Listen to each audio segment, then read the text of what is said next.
Samuel Cortez wasn't always a lonely man. There was a time when his ranch echoed with laughter, when his wife's singing filled the kitchen, and his little daughter's footsteps pattered across the wooden floors. But that was before the fever came, before the double funeral that broke something inside him. Now, in the winter of 1885, his ranch sat quiet and cold in the Arizona Territory, miles away from the nearest town, exactly how he wanted it. He was 48 years old but looked older. His beard had gone mostly gray, and deep lines creased his weathered face. Most days he only spoke to his horses and cattle. The silence suited him. It was easier than pretending to be fine around other people. His ranch was small, but well kept. He had about 30 head of cattle, a few horses, and a vegetable garden that somehow survived the harsh desert conditions. It wasn't much, but it was his. That December evening started like any other. The sun had set hours ago, painting the sky in shades of purple and orange before darkness swallowed everything. The temperature was dropping fast, the kind of cold that bit through layers of clothing and settled in your bones. Samuel had finished his supper, a simple meal of beans and cornbread, and was preparing to check on his livestock one last time before turning in for the night. He pulled on his heavy coat, grabbed his lantern, and stepped outside. The wind hit him immediately, carrying with it the promise of snow. His breath came out in white puffs as he walked toward the barn. The horses nickered softly as he entered, their warm bodies creating a pocket of heat in the cold structure. Everything seemed normal. The cattle were settled in the nearby pen, huddled together for warmth. Samuel was about to head back to the house when he heard it. At first he thought the wind was playing tricks on him, but then it came again, clearer this time. A sound that made his blood run cold. Howling. Not just one wolf, but several. And beneath that terrifying chorus, something else. Something that made him freeze in his tracks. A child's scream. His mind couldn't make sense of it at first. There shouldn't be any children out here. His ranch was isolated, surrounded by miles of rough terrain.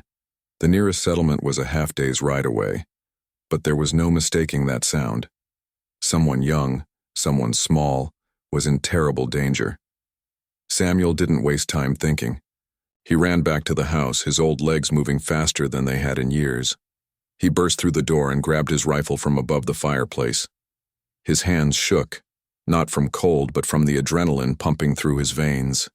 He checked that the rifle was loaded, grabbed extra ammunition, and ran to the stable. His fastest horse, a strong bay mare named Copper, sensed his urgency. She stamped nervously as he threw the saddle on her back, his fingers fumbling with the straps. Every second felt like an eternity. That child's screams were getting weaker. Finally mounted, Samuel dug his heels into Copper's sides and they burst out of the barn into the freezing night. The sounds were coming from the east, toward the rocky hills that marked the edge of his property. Samuel urged Copper forward, the lantern swinging wildly in his hand, casting crazy shadows across the desert floor. The howling was louder now, more aggressive. The wolves had found their prey and weren't planning to let go. As he rode closer, his lantern light caught movement. His heart nearly stopped. Against a tall, rocky outcrop, pressed as far back as she could go, was a little girl. She couldn't have been more than 8 years old. Her dark hair hung in tangled braids and her clothes were torn and bloody. 3 large gray wolves circled her like predators playing with their food. They were taking their time, enjoying the hunt. The girl saw Samuel's light and screamed again, this time with a desperate hope in her voice. One of the wolves lunged forward, snapping at her leg. She kicked at it wildly, but she was tiring. She wouldn't last much longer. Samuel raised his rifle and fired into the air. The sharp crack echoed across the desert. The wolves startled, turning toward this new threat. Their eyes glowed yellow in his lantern light, intelligent and hungry. Samuel fired again, this time aiming closer to the largest wolf. The bullet hit the ground near its paws, sending up a spray of dirt and rock. That did it. The wolves were brave when facing a small child, but a man with a gun was different. They backed away slowly, snarling and reluctant to give up their meal. Samuel fired a third time, and finally they turned and loped off into the darkness, their howls fading into the night. Samuel jumped down from Copper before the horse had fully stopped. He ran to the girl who had collapsed against the rocks. Her eyes were wide with terror and pain. Blood soaked through her sleeve where one of the wolves had gotten its teeth in. Her leg was bleeding too, and she was shaking violently, whether from cold or shock or both. Samuel couldn't tell. He knelt down beside her and spoke softly. "It's okay now. They're gone. I'm going to help you." She didn't respond, just stared at him with those huge, frightened eyes. He realized she might not understand English. Looking at her clothing, the style of her torn dress, and the beadwork on her moccasins, he knew she was Apache. Samuel's mind raced. The situation between settlers and Apache tribes was tense, sometimes violent. But looking at this terrified, wounded child, none of that mattered. She was just a little girl who needed help. Gently, he removed his heavy coat and wrapped it around her small frame. She flinched at his touch but didn't pull away. "I'm taking you somewhere safe," he said quietly. Even though she probably didn't understand the words, maybe she could understand his tone. He carefully lifted her into his arms. She was so light, too light. How long had she been out here alone? He settled her in front of him on copper, keeping one arm wrapped securely around her as he took up the reins with his other hand. The girl whimpered in pain but didn't struggle. Samuel could feel her trembling against him as they rode back to the ranch. The ride back felt longer than the ride out. Samuel kept watching the darkness around them, listening for any sign that the wolves might return. But the night stayed quiet except for the sound of Copper's hooves and the wind whistling through the rocks. When they finally reached the ranch house, Samuel carried the girl inside and laid her gently on his bed. In the lamplight, he could see her injuries more clearly, and his stomach turned. The wolf had torn a nasty gash in her arm, and there were smaller cuts and bruises all over her body. She looked at him with a mixture of fear and exhaustion. Samuel had some medical supplies left over from when his wife was alive. His hands shook as he gathered clean cloths, whiskey for disinfecting, and needle and thread for stitching. He had patched up cattle and horses before, but this was different. This was a child. As he cleaned her wounds as gently as he could, the girl bit down on a piece of leather to keep from crying out. Tears streamed down her face, but she stayed still, braver than any child should have to be. Samuel's own eyes burned with unshed tears as he worked. He thought of his own daughter, gone these 5 years now. What if she had been the one lost and hurt, and some stranger had found her? He hoped someone would have shown her the same mercy. When he finished bandaging the girl's wounds, she finally closed her eyes, exhausted beyond measure.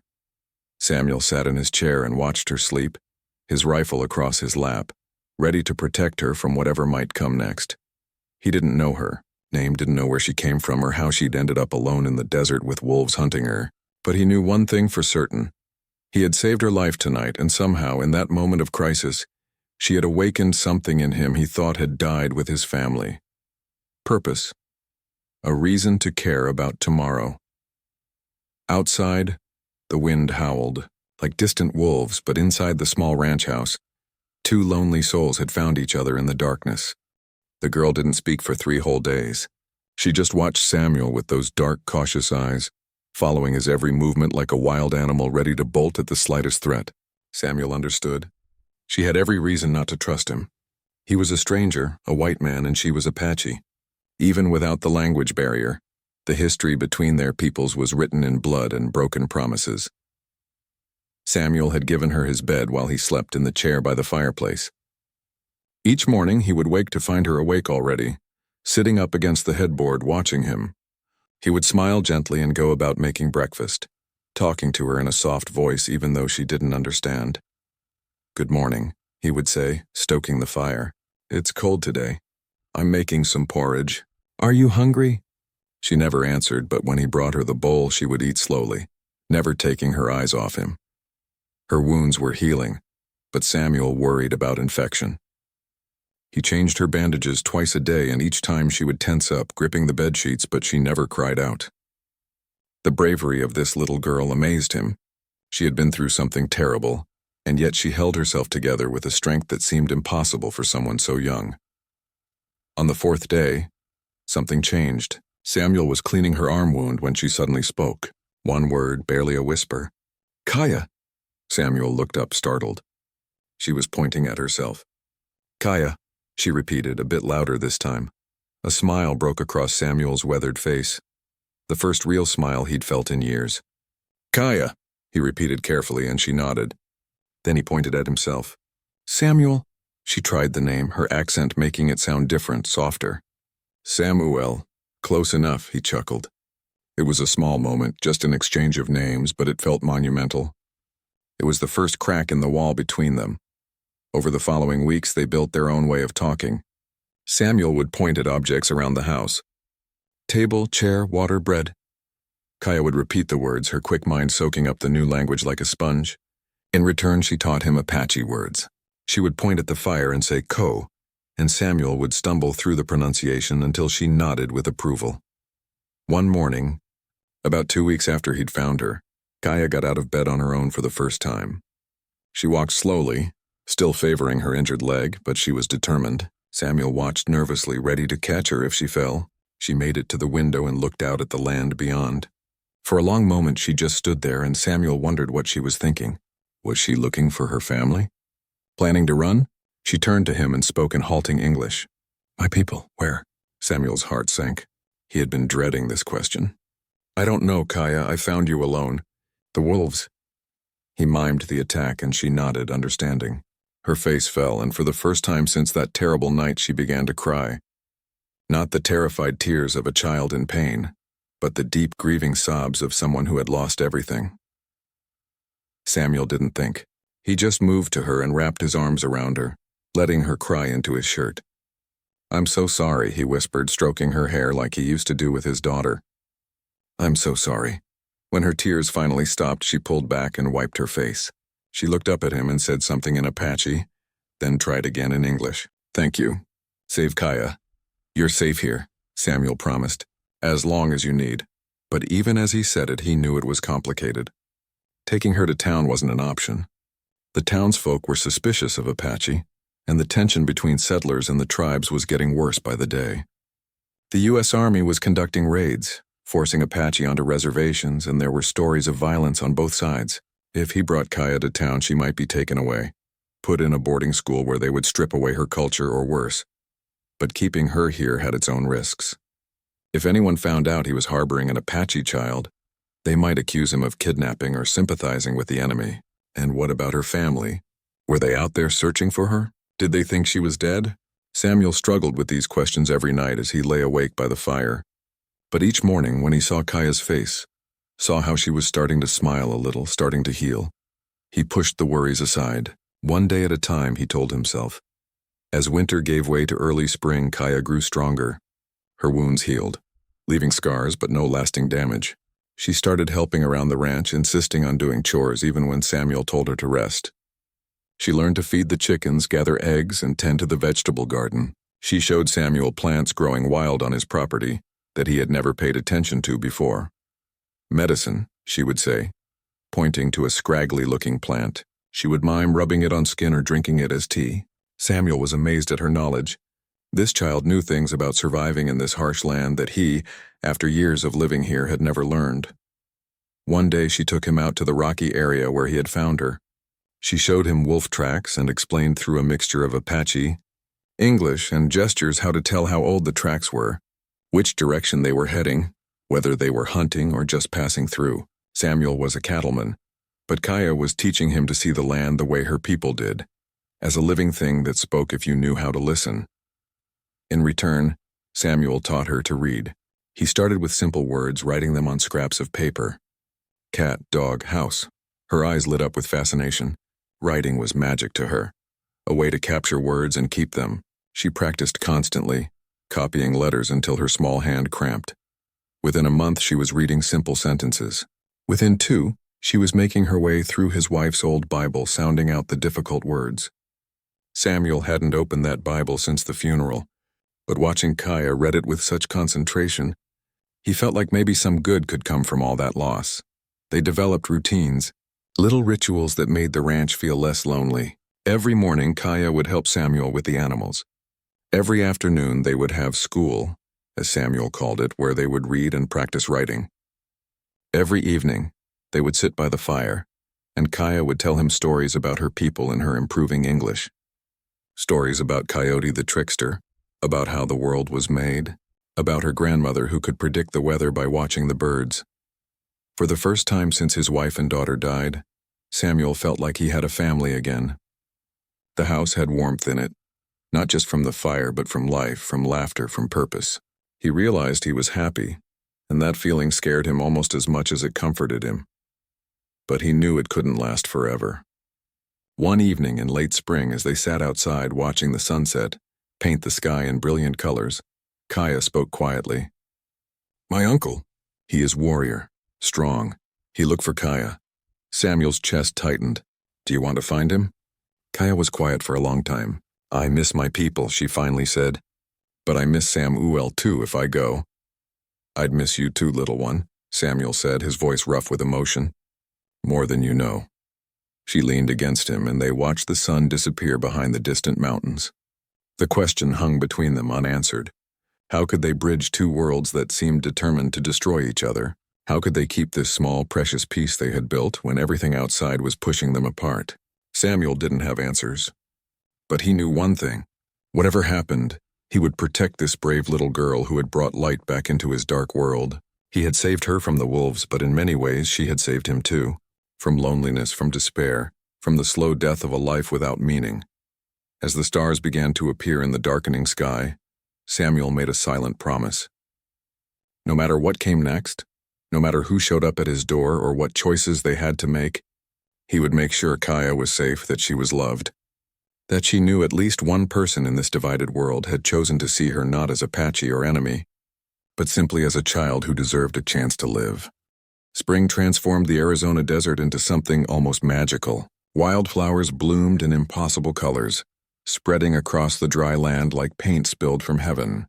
The harsh cold gave way to warm days and cool nights, and with the change in weather, Samuel noticed a change in Kaya too. The frightened, wounded child was fading away, replaced by someone confident and curious, always exploring, always learning. Kaya's English improved rapidly, almost too fast for Samuel to believe. She had a natural gift for languages, and her determination to communicate pushed her forward. She still mixed Apache words into her sentences when she couldn't find the English ones. But Samuel was picking up more Apache too.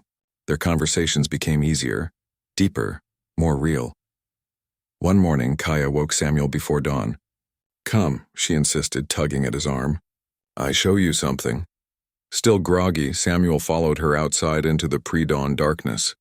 The air was cool and fresh, and above them the stars were just beginning to fade.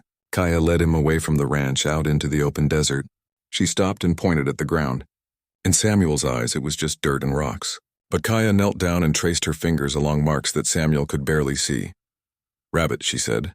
"Go this way, running, maybe 2 hours ago." She moved a few feet away and pointed again. "Coyote. Follow Rabbit, see?" She showed him how the coyote's tracks overlapped the rabbit's in places. Coyote not catch rabbit, rabbit too fast go into rocks. Samuel stared at the ground amazed. To him it had been invisible. To Kaya it was a story written in the earth. "How can you tell all that?" Kaya smiled, patient as a teacher with a slow student. "Ground talk to you. You just have to listen. My grandmother teach me. Now I teach Samuel."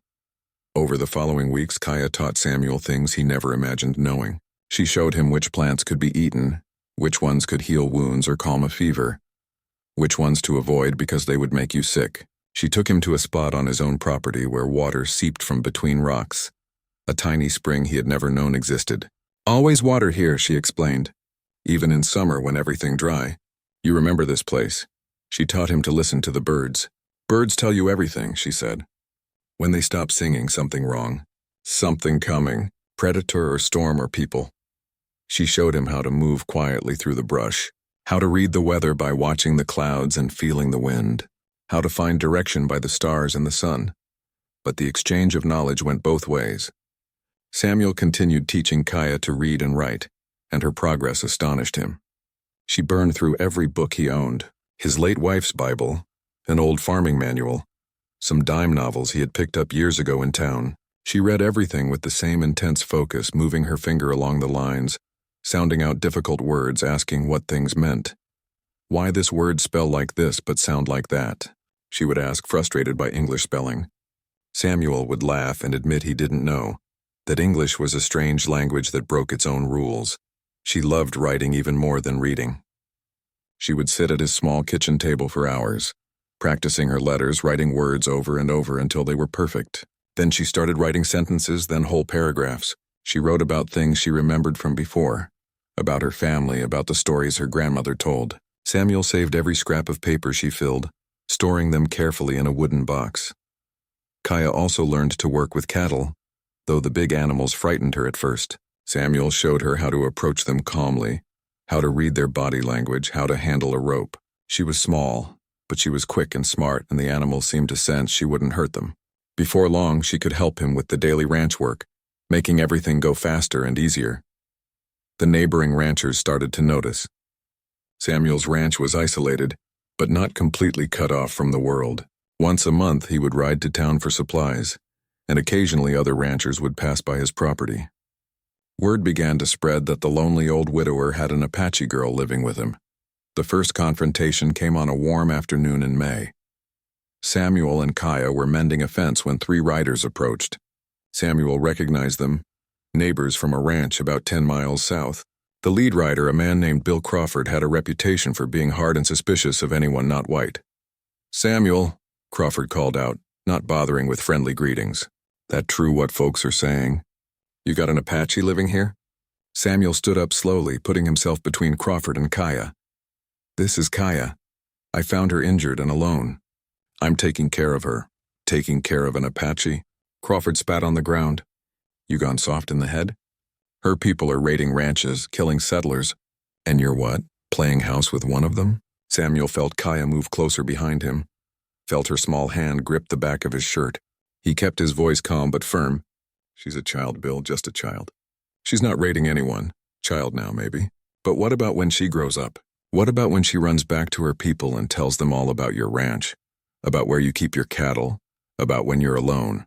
Crawford leaned forward in his saddle. "You're making a mistake, Samuel. A dangerous one." "The only danger here is people too afraid to see past their hate," Samuel replied. "Now I'm asking you politely to leave my property." Crawford's face went red. For a moment Samuel thought the man might pull his gun, but Crawford just shook his head. "You're a fool, Cortez. Don't come crying to the rest of us when this blows up in your face." He yanked his horse around and rode off, his companions following. Kaya emerged from behind Samuel, her face worried. "They not like me." "Some people are scared of what they don't understand," Samuel explained. "They think because you're Apache you must be dangerous. But I know better. I know you. Maybe I should go," Kaya said quietly. "Make trouble for Samuel." "No." Samuel knelt down to her level. "You're not going anywhere. This is your home as long as you want it to be. Let people talk. We know the truth." But the encounter troubled Samuel more than he let on. He knew Crawford would spread word around town, and not everyone would be as easily dismissed. The tension between settlers and Apache was getting worse, not better. More soldiers were arriving in the territory, and there were rumors of forced relocations, of Apache being rounded up and sent to reservations far away. Still, through the spring and into early summer, life on the ranch continued. Samuel and Kaya fell into a comfortable rhythm, like a father and daughter, though neither said those words out loud. She stopped flinching when he came near. She started laughing more, a bright sound that filled the quiet ranch with joy. She would sing sometimes while she worked, Apache songs that Samuel didn't understand but found beautiful anyway. They had conversations now, real ones. Kaya told him about her life before, though it clearly pained her. She had lived with her mother, grandmother, uncle, and cousins. Her father had died when she was very young, killed in a fight with soldiers. They had been moving their camp when soldiers attacked at dawn. In the chaos, Kaya got separated. She ran and ran until she couldn't run anymore, until she collapsed in the rocks where the wolves found her. "I think they all dead," she said one night, staring into the fire. "I think soldiers kill them." "You don't know that," Samuel said gently. "Your family might be looking for you right now." "Maybe," Kaya said, but she sounded doubtful. "Samuel is family now too." The words hit Samuel harder than he expected. He had to turn away so she wouldn't see the tears in his eyes. He had lost his family and she had lost hers.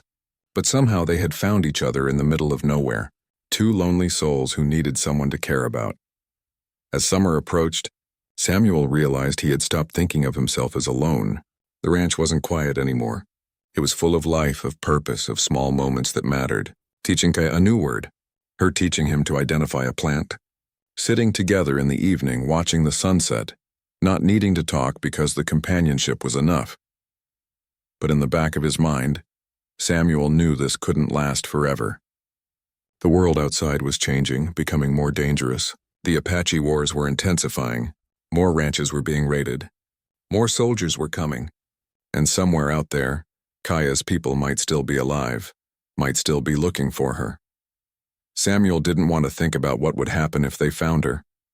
He didn't want to think about saying goodbye, so he didn't. He just lived in the present, treasuring each day, teaching and learning, building something precious and fragile in a world that seemed determined to tear everything apart. One evening, as they sat outside watching stars appear, Kaya said something that would stay with Samuel forever. Samuel saved Kaya from wolves. But Kaya thinks Samuel saved Kaya from something more, saved from being alone, saved from forgetting how to smile. We save each other. She was right, Samuel realized. They had saved each other. Two broken pieces from different worlds, fitting together in a way that shouldn't have worked but somehow did. Whatever came next, whatever forces tried to pull them apart, they had this time, this season of learning and growing and healing together, and that was something no one could ever take away. The summer of 1886 was hot and dry, the kind of heat that made the air shimmer and turned the ground hard as stone. Samuel and Kaya had settled into their life together so completely that it was hard to remember a time before. But everything changed on a Tuesday morning in late July when Kaya saw the dust cloud rising in the distance. She was hanging laundry on the line behind the house when she noticed it. Her whole body went rigid. "Samuel," she called out, her voice tight with tension. "Riders coming, many." Samuel came running from the barn, shading his eyes against the bright sun. He counted at least 6 riders, maybe more, moving steadily toward the ranch. His heart sank. He had known this day might come, had dreaded it, but hoping and reality were different things. As the riders got closer, Samuel could make out details. Some wore U.S. Army uniforms, but others wore traditional Apache clothing. They were scouts, Apache men who worked with the military, helping them track other Apache. Samuel had heard of this practice and hated it. People forced to hunt their own kind to survive. Kaya grabbed Samuel's hand, squeezing tight. She wasn't running or hiding. She just stood there beside him, waiting. Whatever was coming, they would face it together. The riders stopped about 20 feet from the house. The soldier in charge, a young lieutenant with a sunburned face, spoke first. "Are you Samuel Cortez?" "I am," Samuel replied, his voice steady despite the fear churning in his gut. "We've received reports that you're harboring an Apache child. A girl." The lieutenant's eyes moved to Kaya. "Is this her?" Before Samuel could answer, one of the Apache scouts dismounted. He was tall and lean, with long black hair and a face that showed both strength and sadness. His eyes locked onto Kaya, and Samuel saw recognition flash across his features. "Kaya," the man said, his voice breaking. He spoke rapidly in Apache, and Kaya responded, tears streaming down her face. They ran to each other, and the man swept her up in his arms, holding her like she might disappear if he let go. The lieutenant looked uncomfortable. "That's Nietzsche. He's one of our scouts. The girl is his niece. We've been searching for survivors from their band for months." Samuel felt like the ground had dropped out from under him. He watched Nietzsche and Kaya clinging to each other, both crying and speaking in rapid Apache. Part of him was happy for her, happy that she had family who had been looking for her. But another part, a bigger part if he was honest, felt like his heart was being ripped out of his chest. After a few minutes, Nietzsche set Kaya down but kept his hand on her shoulder, as if afraid she might vanish. He looked at Samuel with hard, suspicious eyes. He spoke in English, his words heavily accented but clear. "You take my niece?" "I saved her," Samuel said firmly. "She was being attacked by wolves. I found her, brought her here, cared for her wounds. She's been safe with me." "Safe with white man?" Nietzsche's voice dripped with skepticism. "While soldiers kill her people, you keep her like pet?" "No," Kaya interrupted, stepping between them. Her English poured out in a rush. Uncle, no. Samuel, good man. He saved Kaya's life. He teach me, feed me, keep me safe. He is... She searched for the right words. He is like father to me now. Nietzsche's expression softened slightly when he looked at his niece, but hardened again when he turned back to Samuel. What you want for return her? Money? Cattle? Samuel felt anger flash through him. I don't want anything. I helped her because it was right, not because I expected payment. She can go with you right now if that's what she wants. The lieutenant cleared his throat. There's more to discuss here.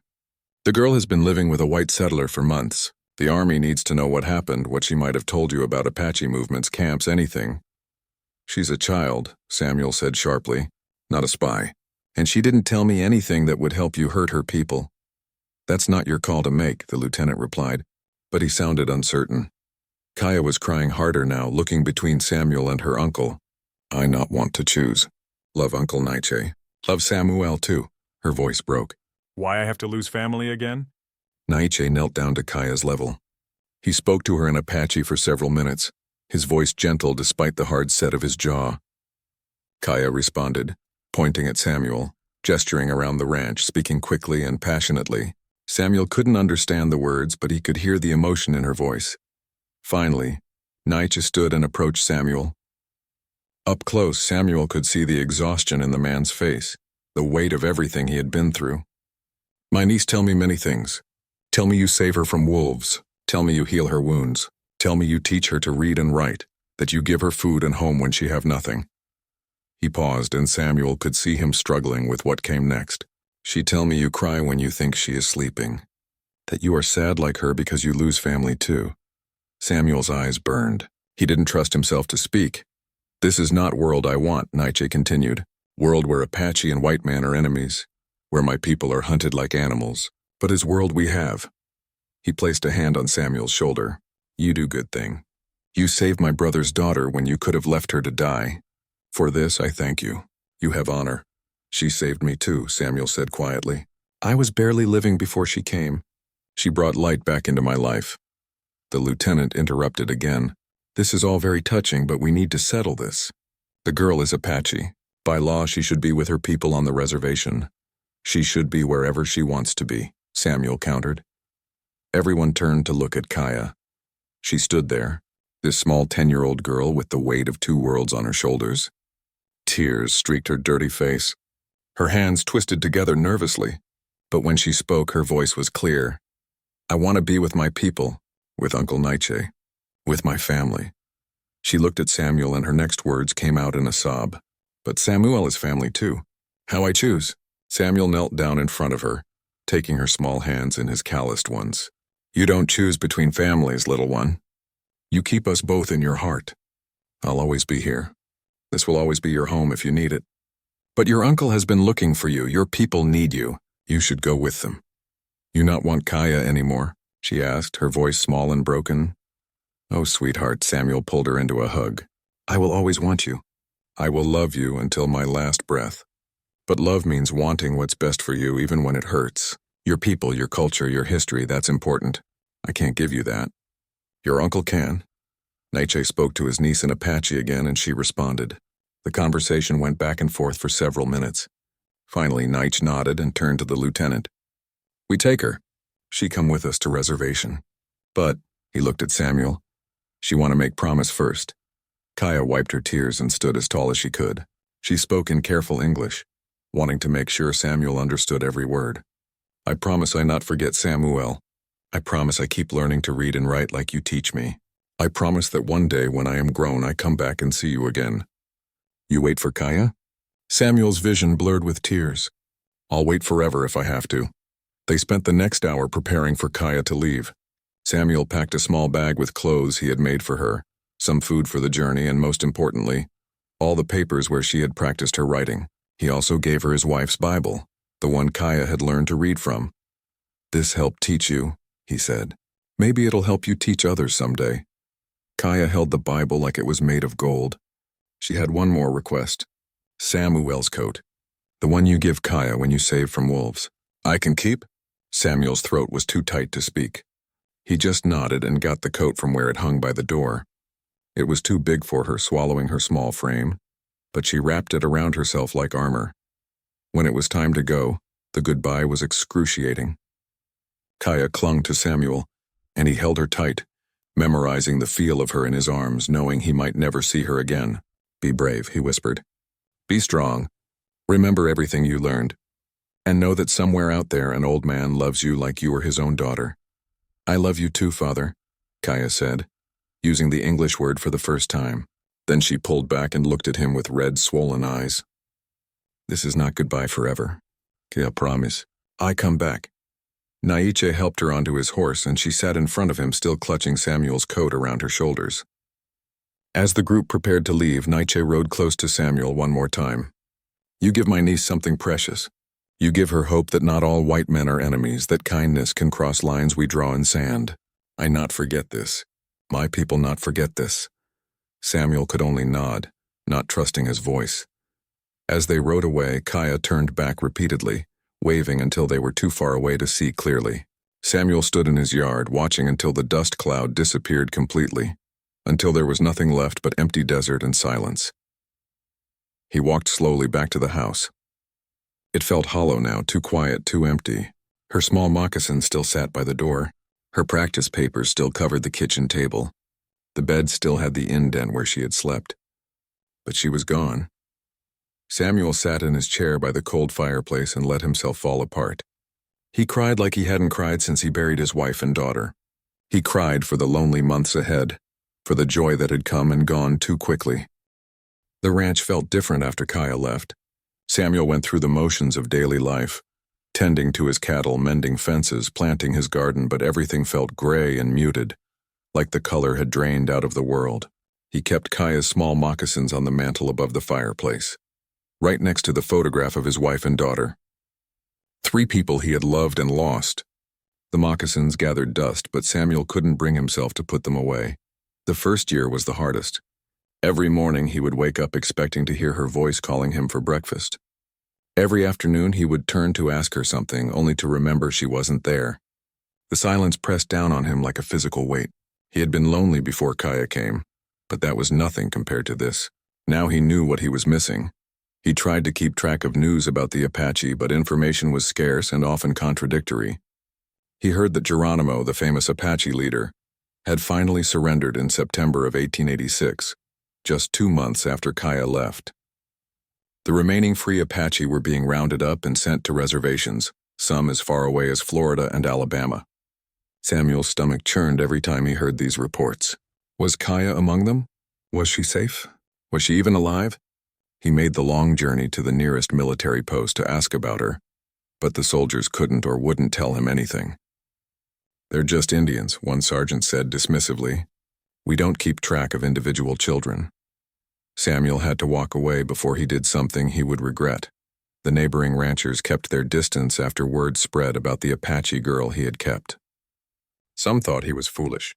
Others thought he was dangerous, someone who sympathized with the enemy.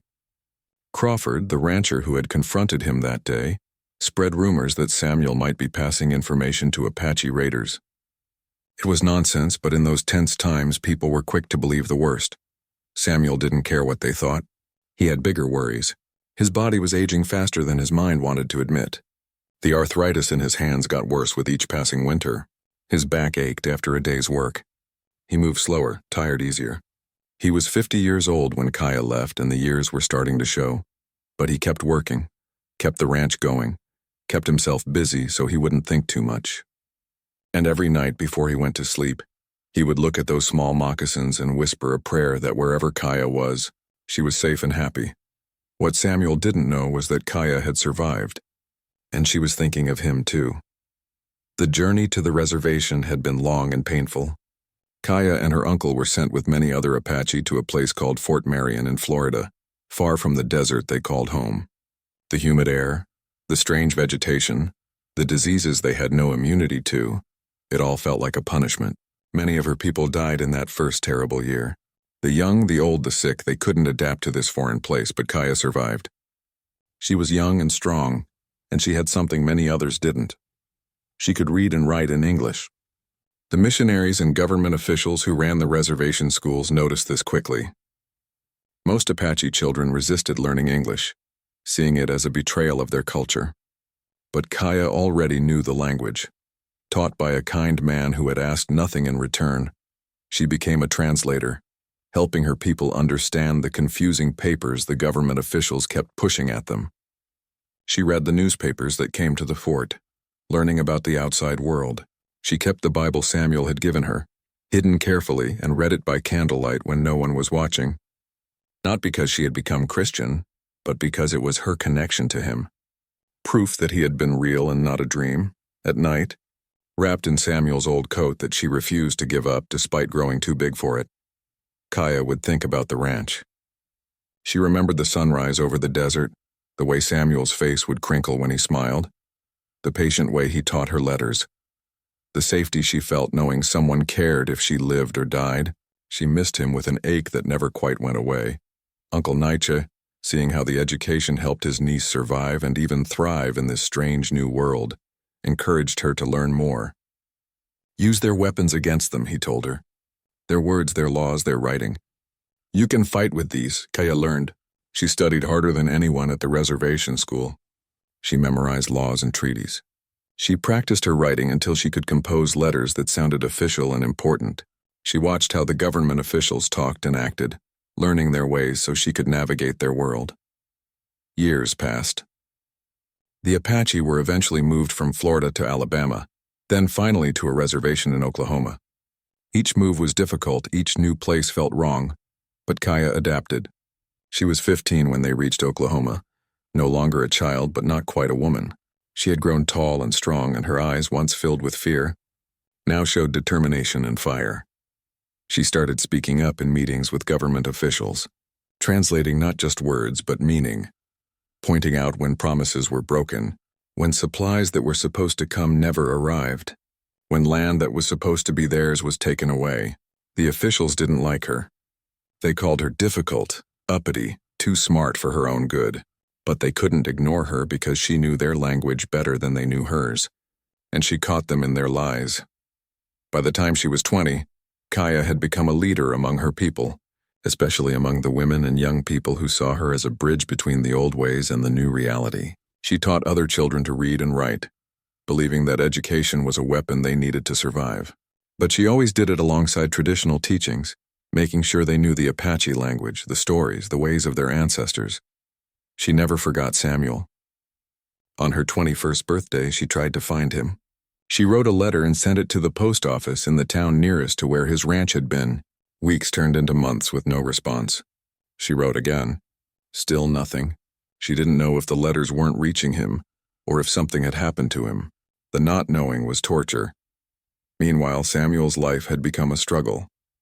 He was 65 years old now, and his body was failing. The arthritis had spread to his knees and hips. Some mornings he could barely get out of bed. He had to sell most of his cattle because he couldn't manage them anymore. He kept just enough animals to survive. But the ranch that had once been his pride was falling into disrepair. He never received Kaya's letters. The postmaster in town, remembering the rumors about Samuel harboring an Apache, had quietly disposed of them. If anyone asked, he would say no mail had come for Samuel Cortez. Just another small cruelty in a world full of them. Samuel's hair had gone completely white and his face was deeply lined, but his mind stayed sharp. He thought about Kaya every single day. He imagined her grown up, maybe married with children of her own. He hoped she was happy. He hoped she had kept her promise to keep learning. Sometimes he worried that she had forgotten him, that their time together had meant more to him than it had to her. But mostly he just hoped she was alive and safe wherever she was. The ranch felt like a shrine to the past. Kaya's moccasins on the mantel, his wife's Bible missing because he had given it to Kaya. The practice papers, yellowed with age but still carefully stored in their wooden box. Samuel sometimes took them out and read through them, tracing the letters Kaya had formed so carefully, remembering the proud smile on her face when she got a word right. He had become even more isolated. The few neighbors who used to check on him had stopped coming. He made the trip to town less and less frequently, only when he absolutely needed supplies. People whispered when he walked by and he was too tired to care what they said, but he never gave up hope completely. Every time he heard horses approaching, his heart would leap. Maybe it was her. Maybe she had come back. It never was. But he kept hoping anyway, because what else did he have? 15 years had passed since the day Kaya rode away. 15 years of silence, of wondering, of hoping. Samuel was an old man now, his body worn out from hard living and loneliness. But he still put those moccasins back on the mantle every time he dusted. He still looked at the horizon every evening, watching for a rider who never came. Kaya, now 25 years old and becoming known as a fierce advocate for her people, was preparing something big.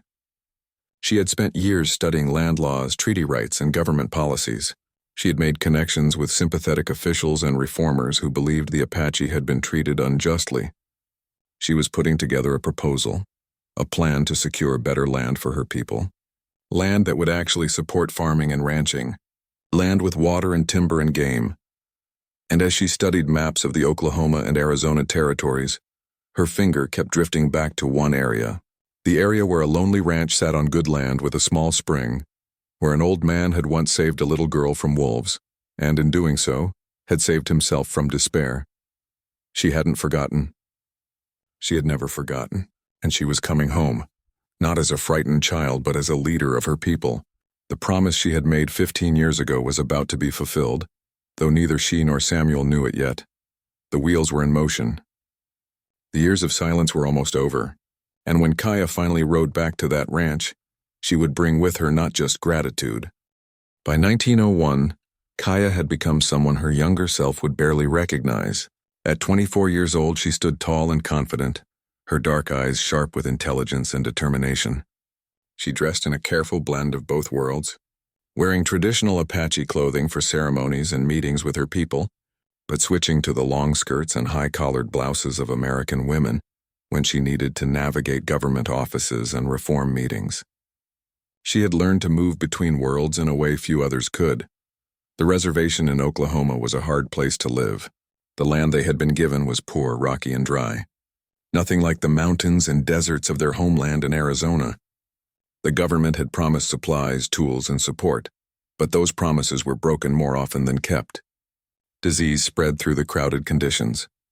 Children went hungry. The proud Apache people, who had once roamed free across vast territories, were crammed onto land that could barely support them. Kaya watched her people suffer, and something inside her burned with righteous anger, but she had learned from Samuel that anger alone wasn't enough. You needed knowledge, strategy, and patience. You needed to understand your enemy's weapons and use them against him. She spent countless hours in the small reservation office, reading through old treaties and land agreements. Most of her people couldn't read English, so they had no idea what they had actually agreed to over the years. Kaya discovered provision after provision that had been violated. Land that was supposed to be theirs forever had been taken back. Supplies that were mandated by treaty never arrived. Water rights that were guaranteed had been redirected to white settlers' farms. She started documenting everything. She kept careful records in neat handwriting, a skill Samuel had taught her all those years ago. Every broken promise, every missing shipment, every violation of treaty rights, she wrote it all down. Her notebooks filled with evidence that could be used against the government if only someone would listen.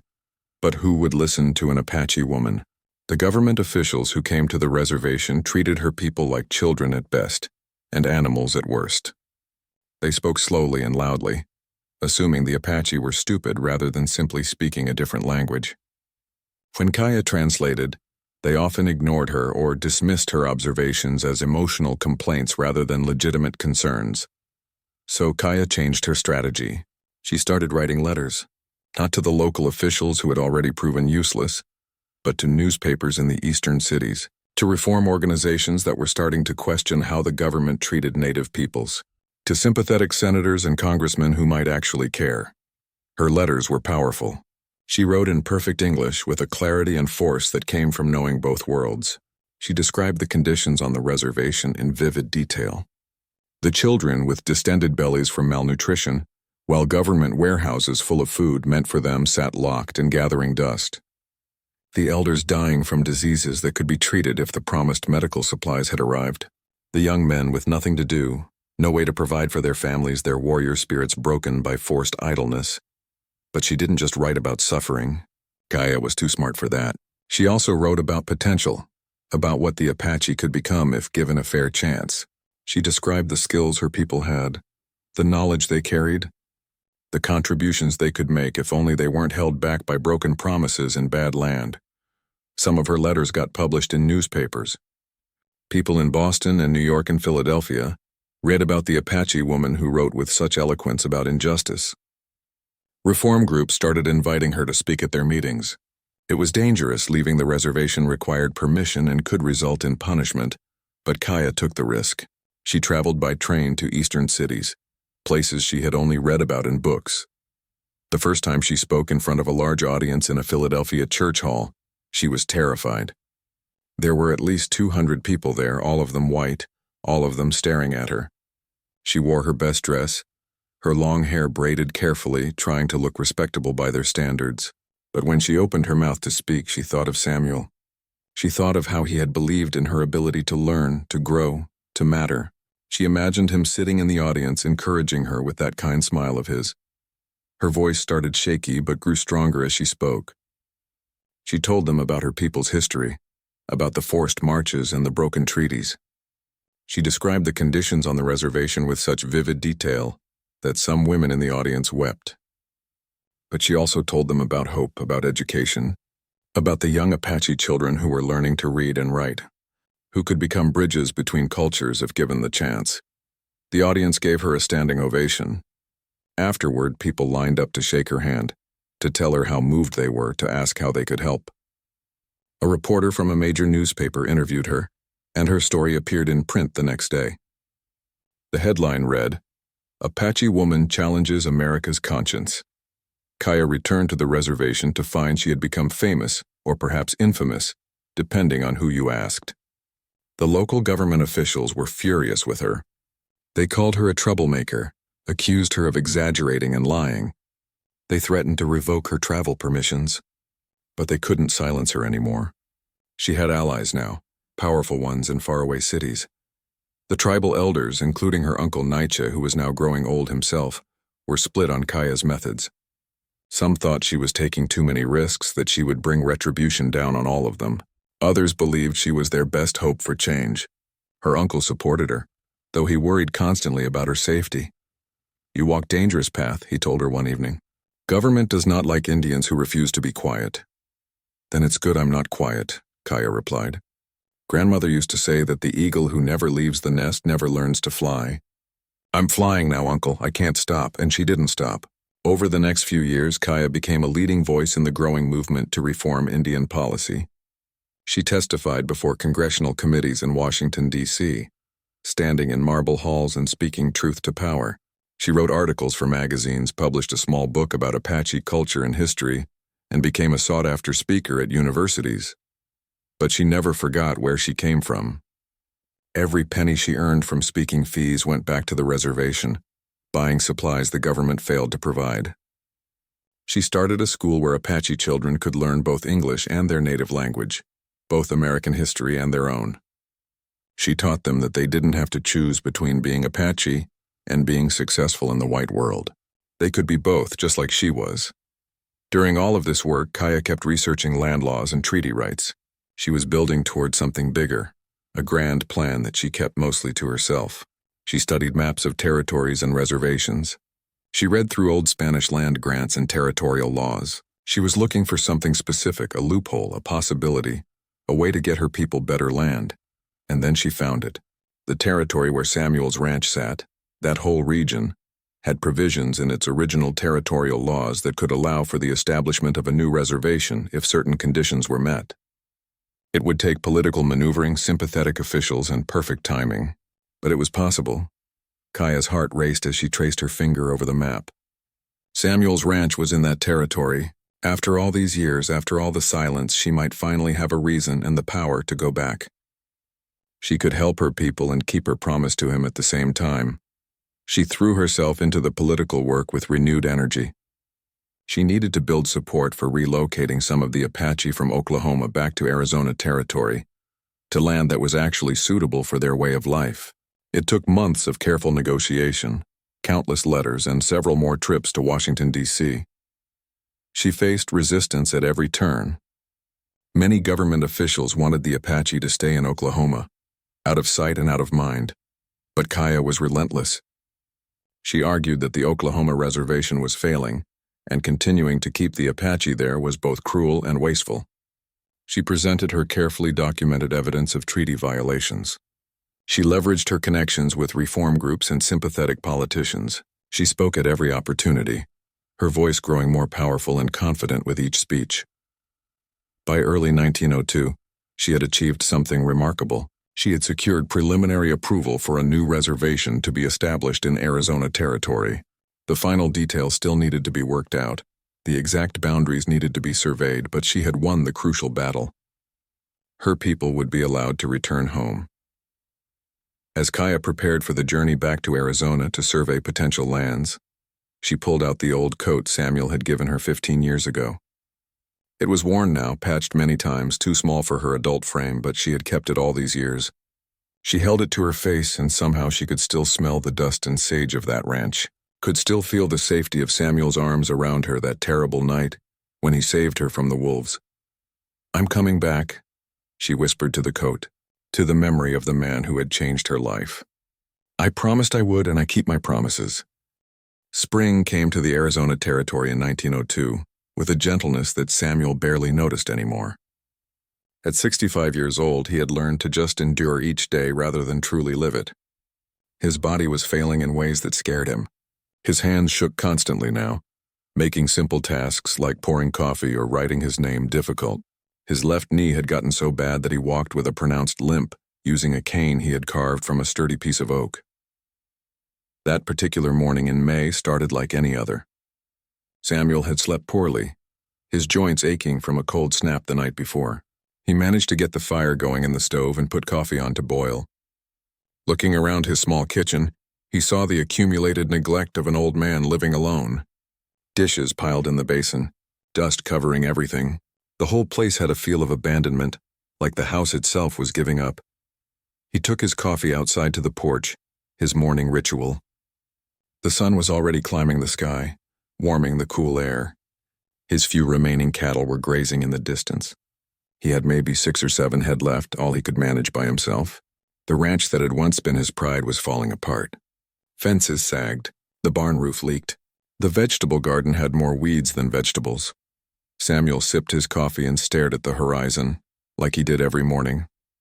He knew it was foolish, but he still looked for riders, still hoped that maybe today would be the day Kaya came back. 16 years had passed since she rode away. She was probably dead, he told himself. Or she had forgotten about him. Or she had a whole new life and the old rancher who saved her was just a distant memory. But he still looked. He couldn't help himself. His vision wasn't what it used to be, so at first he thought he was imagining the dust cloud rising in the distance. He squinted, raising a shaky hand to shade his eyes. No, it was real. Riders coming, quite a few of them by the look of it. Samuel's heart began to beat faster, though he tried to tell himself it was probably just trouble. Maybe Crawford and some others coming to finally run him off his land. Maybe soldiers looking for strays from some reservation. He went inside and got his rifle, more out of habit than any real belief he could defend himself. His hands shook so badly he could barely hold it. He came back out to the porch and waited, his legs too unreliable to stand for long. The riders got closer, and Samuel's old eyes tried to make sense of what he was seeing. There were soldiers, yes, but also Apache, and what looked like men in suits, government officials maybe. At least a dozen riders in total. What could they possibly want with him? And then the lead rider came into focus, and Samuel's breath caught in his chest. The rider was a woman, sitting tall and proud on a beautiful paint horse. She wore a mix of clothing, a traditional Apache dress with elaborate beadwork but also a formal jacket over it. Her long black hair was braided and decorated with turquoise. But it was her face that made Samuel's heart stop. Even from a distance, even though she was grown, he knew that face. "Kaya?" he whispered, the word barely making it past the lump in his throat. "Oh my God, Kaya." The riders approached his property and stopped about 30 feet away. The woman dismounted with an easy grace, handing her reins to one of the others. Samuel tried to stand, but his legs wouldn't cooperate. He gripped the porch railing, his whole body trembling. Not from age, but from emotion so powerful it threatened to overwhelm him. Kaya walked toward the porch slowly, as if she too couldn't quite believe this was real. As she got closer, Samuel could see her face clearly. She was beautiful, strong, confident, Everything he had hoped she would become, but her eyes, those dark eyes were the same ones that had looked up at him that terrible night so many years ago. Samuel, she said, and her voice broke on his name. Tears were streaming down her face. I came back. I promised I would come back. Samuel couldn't speak. His vision blurred with tears. Kaya climbed the porch steps, moving carefully like she was approaching something precious and fragile. When she reached him, they just stared at each other for a moment that felt frozen in time. Then she wrapped her arms around him in a hug so tight it hurt his old bones. But Samuel didn't care. He held her, this little girl who wasn't little anymore, and he cried like a child. I thought you were dead, he choked out. I thought I'd never see you again. I tried to write, Kaya said, pulling back to look at his face. I sent letters, but you never answered. I thought maybe you didn't want to hear from me. I never got any letters, Samuel said, his voice thick with emotion. I would have answered. Every single one. I've thought about you every day for 16 years. They held each other again, both crying, both overwhelmed by a reunion they had dreamed about but never really believed would happen. The other writers waited patiently, some of them wiping their own eyes at the emotional scene. Finally, Kaya gently helped Samuel sit back down in his chair. His legs weren't steady enough to stand. She knelt beside him, holding his shaking hands in hers. Look at you, she said, smiling through her tears. You got old, Samuel laughed wetly. That's what happens when you wait 16 years for someone. You got tall, and strong, and important looking by the seams of this group you brought with you. Kaya's smile grew wider. I have so much to tell you, Father. So much has happened. The word father made Samuel's tears start fresh. But first I need to introduce you to everyone. This is important. She helped him stand, supporting his weight as they moved to the edge of the porch. The riders had dismounted now. Kaya gestured to an older Apache man with silver in his hair. You remember my uncle, Nietzsche? Nietzsche stepped forward and gave Samuel a respectful nod. Samuel Cortez. You look like death warmed over. Feeling like it too, Samuel admitted. But seeing your niece again is better than any medicine. Kaya introduced the others. There were tribal elders from several Apache bands, a U.S. Army captain who looked uncomfortable but respectful, and 3 men in suits who turned out to be officials from the Bureau of Indian Affairs and the territorial government. One of the suited men, a politician named Henderson, stepped forward. Mr. Cortez, I understand this must be confusing. Allow me to explain. Miss Kaya here has spent the last several years negotiating with the government for better treatment of her people. She's been quite effective, I might add. Uncomfortably so from our perspective. I became a problem they couldn't ignore, Kaya said with a slight smile. Henderson continued. She's secured approval for the establishment of a new reservation in this territory. Land that will actually support Apache life and culture. We're here to survey potential boundaries and begin the transition process. Samuel's mind was struggling to keep up. A new reservation here? Yes, Kaya said, her eyes shining with triumph and something else, something tender. The territory that includes your ranch. But Samuel, I made sure I fought hard for this. Your land, your ranch, it's excluded from the reservation boundaries. It's protected. You get to keep your home. No one can take it from you. Samuel stared at her, not comprehending. I don't understand. Why would you do that? Because you saved my life, Kaya said simply. Because you gave me a home when I had nothing. Because you taught me to read and write, and that became my weapon, my way to fight for my people. Because you showed me that not all white men are enemies, that kindness can exist between our worlds. Because I love you and I keep my promises. The words hit Samuel like a physical blow. He sat down heavily in his chair, overwhelmed. Kaya, I don't know what to say. You don't have to say anything, she replied, kneeling beside him again. I'm just keeping the promise I made when I was 10 years old. You waited for me and I came back. One of the tribal elders, an elderly woman with a face like carved wood, spoke in Apache. Kaya translated. She says that you showed honor to one of our children when you could have turned away.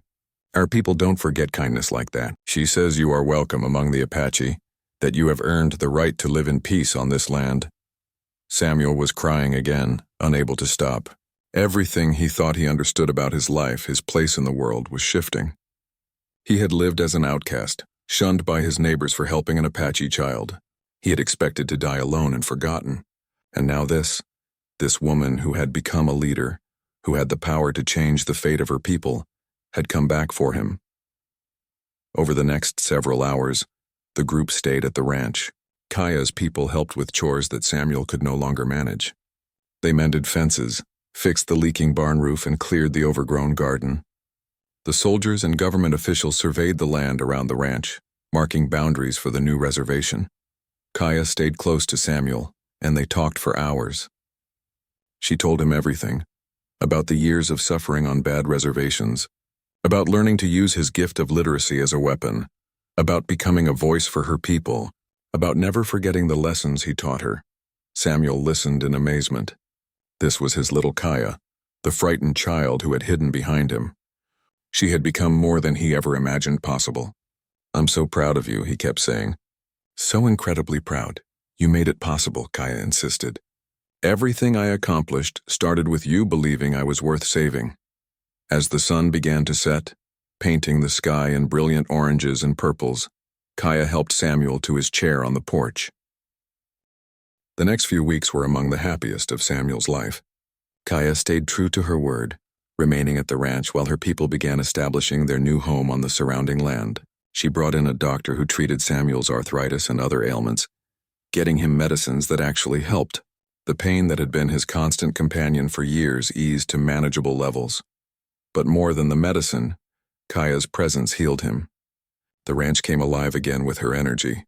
She cooked meals that filled the house with good smells. She organized the younger Apache men to repair everything that had fallen into disrepair. Within 2 weeks, the ranch looked better than it had in a decade.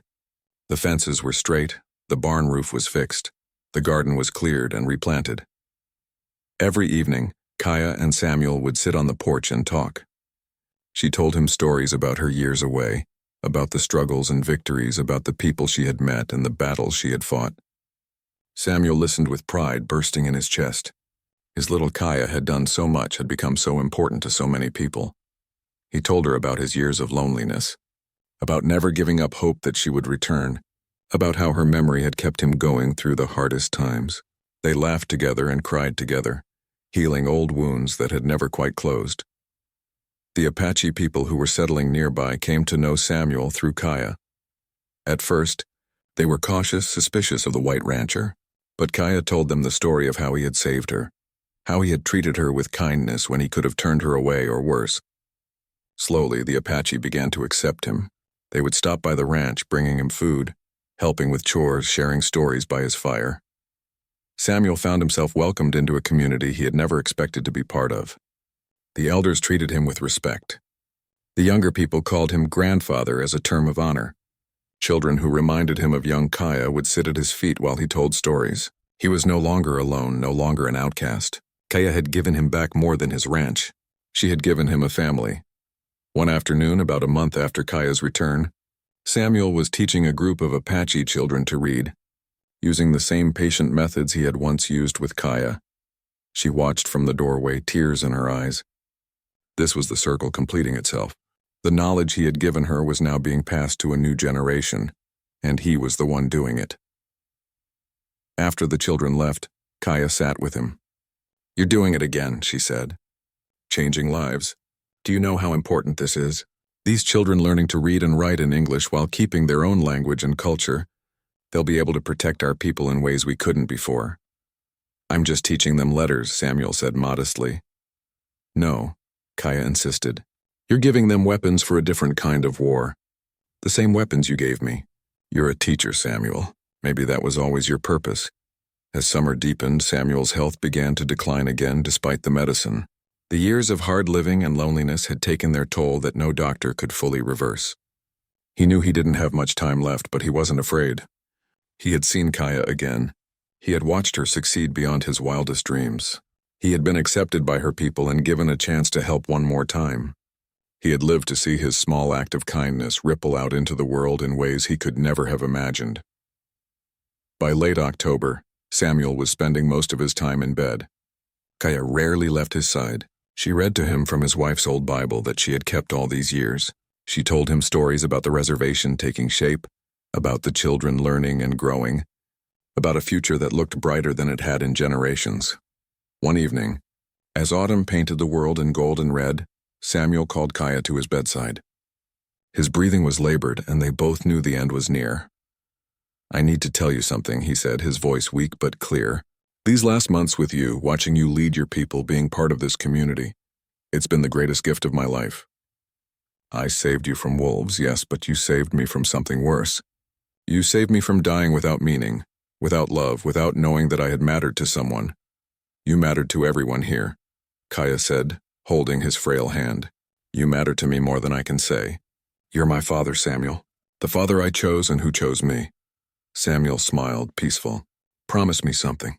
Promise you'll keep teaching, keep building bridges between our peoples. Show them that we don't have to be enemies, that there's another way. I promise, Kaya said, tears streaming down her face. I'll spend my whole life proving that what we had, this love across divides, this is possible for everyone. Good girl, Samuel whispered. My good, brave girl, I'm so proud of you. Tell my wife and daughter, when you see them someday, that I found another daughter to love and she was magnificent. That night, as Kaya sat beside him holding his hand and softly singing an Apache lullaby he had come to love, Samuel Cortez passed quietly from the world. He died with a smile on his weathered face, surrounded by love, knowing that his life had meant something profound. The funeral was something no one in the territory had ever seen before. Apache and white settlers came together to honor the man who had bridged their worlds. Kaya, dressed in traditional mourning clothes, spoke at the service in both English and Apache. She told the story of a lonely rancher who had chosen kindness over fear, who had saved a child when he could have looked away, who had taught her that different didn't mean enemy. He gave me more than life that night in the snow, Kaya said, her voice strong despite her tears. He gave me hope. He gave me education. He gave me love. And in doing so, he changed the course of my life and the lives of all my people. We stand on better land now with a chance at a real future, because one man chose to see a scared little girl instead of an enemy. That is the power of kindness. That is the legacy of Samuel Cortez. Samuel was buried on his ranch in a spot overlooking the valley where he had lived most of his life. Kaya commissioned a beautiful headstone made of Arizona granite. It read simply, Samuel Cortez, 1837-1902, a friend to all nations, a father to the fatherless. His kindness changed the world. In the months and years that followed, Kaya became even more influential. She established schools on the reservation where children learned both Apache and English, both traditional ways and new skills. She continued to advocate for native rights, traveling across the country speaking truth to power. She married an Apache man who shared her vision, and they had 4 children who grew up knowing the story of the white rancher who had saved their mother. Samuel's ranch was maintained as it had been, a testament to his life. Kaya visited often, bringing her children and eventually her grandchildren. She would sit on that same porch and tell them the story of the wolves, the rescue, the years together, the painful separation, and the joyful reunion. The story became legend among her people, passed down through generations. The small moccasins stayed on the mantle, joined eventually by a pair of Samuel's old work gloves. 2 lives, 2 cultures represented side by side. The ranch house became a place of pilgrimage, a symbol of what was possible when people chose love over hate, kindness over fear, understanding over prejudice. Decades later, when Kaya herself was an old woman with silver in her hair and wisdom in her eyes, she would still visit Samuel's grave. She would sit beside the headstone and talk to him as if he could hear. She told him about the continuing progress of her people, about the children and grandchildren who bore his influence, about the world slowly, painfully learning the lessons he had taught her. You were right, Father, she would say. Love does matter. Kindness does change things. You saved one little girl from wolves, and that one act of courage rippled out and out and out. How many lives have been touched by what you did? Hundreds, thousands, more than either of us could count. The story of Samuel and Kaya became more than just their own. It became a story their people told when times were hard, when prejudice seemed overwhelming, when hope felt distant. They told it to remember that one person's choice to be kind, to be brave, to see humanity in someone different, could change the course of history. In the end, Samuel Cortez was just one man, a lonely rancher with a simple life. But he made one choice on one cold night that mattered more than he could have ever imagined. He chose to help instead of look away. He chose to love instead of fear. And in doing so, he proved something profound and eternal. that the smallest act of genuine kindness can echo through time, touching lives in ways we can never fully comprehend, changing not just one life but hundreds, thousands, rippling out into the world like a stone thrown into still water. The wolves didn't win that night in the snow. Love won, and love kept winning, long after both Samuel and Kaya had passed from this world, because some things, the best things, never really die. They just keep growing, spreading, touching new lives and new hearts forever and always, proving that in the end it's not the loudest voice or the strongest army that changes the world. It's the quiet courage of ordinary people choosing extraordinary kindness, one small decision at a time.